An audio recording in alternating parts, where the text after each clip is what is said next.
What's up, geeks and gamers? It's Jeremy coming to you with another video, and today we are talking about Star Wars. Why are we talking about Star Wars? Well, we did the High Council last night, and we were talking about the Resistance trailer, and during the council, I decided to look at the Resistance trailer because we were talking about the how badly it was received, and so once I looked at it, I looked and it had 50,000 downvotes. 50,000. And I was like, holy crap. I didn't expect it to be that bad. I mean, I knew it was bad. I think the last time I looked, it was like in the 30s, maybe? Like the 32, 33 range. And now you look at it, and it's at 9,000. At the time of me making this video, it's at 9,400 upvotes to 51,000 downvotes. Now, the reason I'm bringing this up is because, number one, the trailer does suck. That is just absolutely undeniable at this point. There's a lot of spin going on with the trailer. Oh, it's for kids, yet it's slotted for 10 p.m. on a Sunday during the school year. That doesn't really add up to the whole it's for kids, but whatever, run with whatever you need to do. So it's Star Wars. And as far as I know, this is canon. So if this is a canon story, then it fits into the world of Star Wars. Therefore, it is for all Star Wars fans. And all Star Wars fans have spoken. And it's garbage. Absolute trash. And the main reason I'm making this video is because we've heard Disney, we've heard Lucasfilm, we've heard the pro-Star Wars crowd out there that really just cannot seem to comprehend that these movies are not good and that the fans are unhappy. We've heard them all say, it's just a small minority. It's just a small minority of fans out there. They're just a small vocal minority. Well, now you can't deny what's right in front of you. You can't deny how unhappy people are with this trailer. And I don't even think it's so much about this trailer. It's about the trailer, yes, but it has so much more to do with everything else that came before the trailer. So you had a small group, in my opinion, a small group of people that were unhappy with The Force Awakens. And I have since said that those people were right, even when they had 90% of the fans, including me, telling them they were wrong. They were able to see this disaster long before a lot of us, and full credit is due to them. But anyway, you had a small group of people unhappy with The Force Awakens. I wasn't one of them.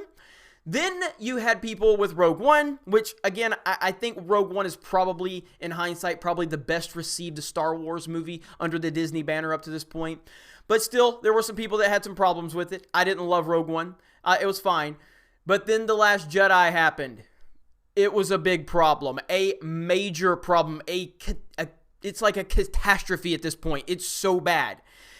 And then you want to add the Battlefront aspect into it. Again, I was not unhappy with Battlefront 2015 or 2017, but I understood why people were unhappy.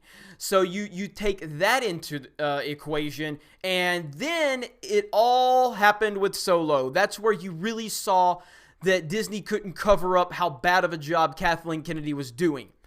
And now we've got this Resistance trailer, and it's right in front of you, Disney. It's right in front of you, Lucasfilm. It's right in front of you, Bob Iger, Kathleen Kennedy, Rian Johnson, J.J. Abrams. You can't deny this anymore. Solo was a complete flop.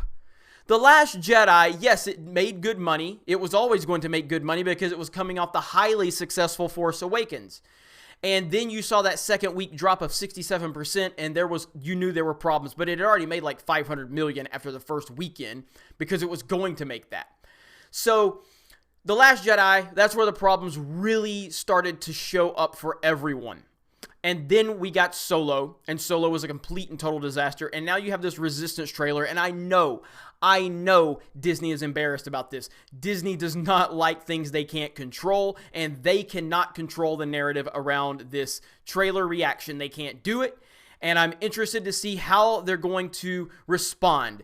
This trailer is a nightmare for them. I don't know the history of Disney's videos, but I would have to imagine this is probably the worst ratio they've had on this channel. Now, again, maybe I'm wrong. It's just hard for me to believe they've had a ratio this bad on that channel.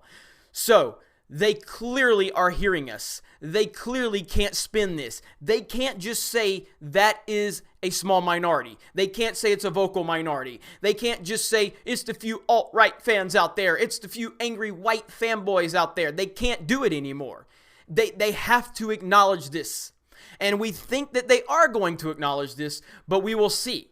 There are rumors going around that Kathleen Kennedy could be done in September.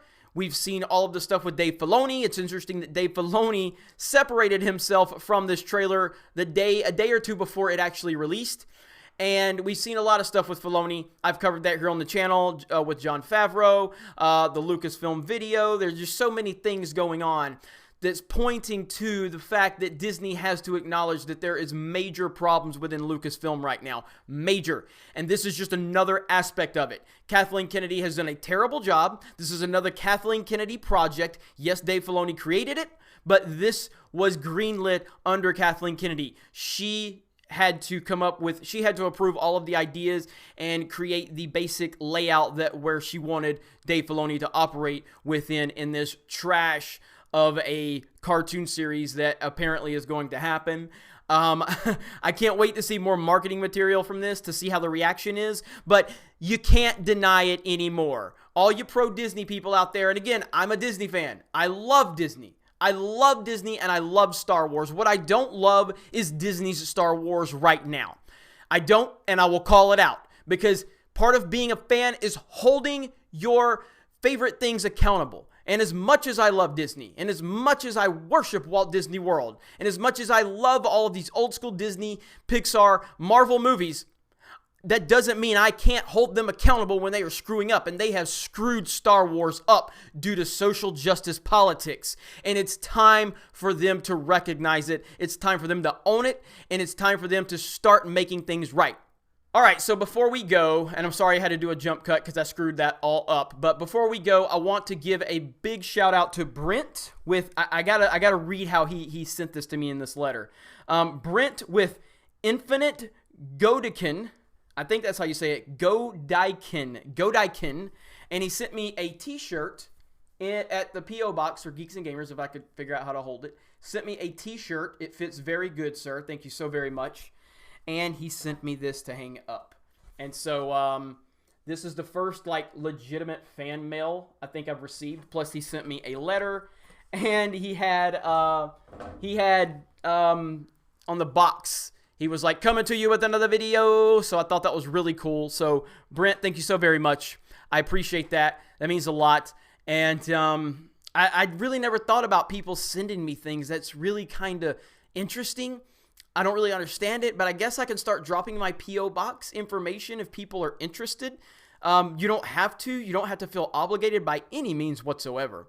And then also, I want to give a plug to my buddy Jeff Hicks over at World Class Bullshitters. I'm going to drop his Indiegogo campaign in the description below. I want you guys to go over and support that. I'm very proud of Jeff for getting this kicked off on the High Council last night. We had a great night on the High Council, and I'm looking to see the Geeks and Gamers community stand behind Jeff because he's a brother. He's part of the Fandom Menace. So other than that, you guys have a great day, and we will talk to you later.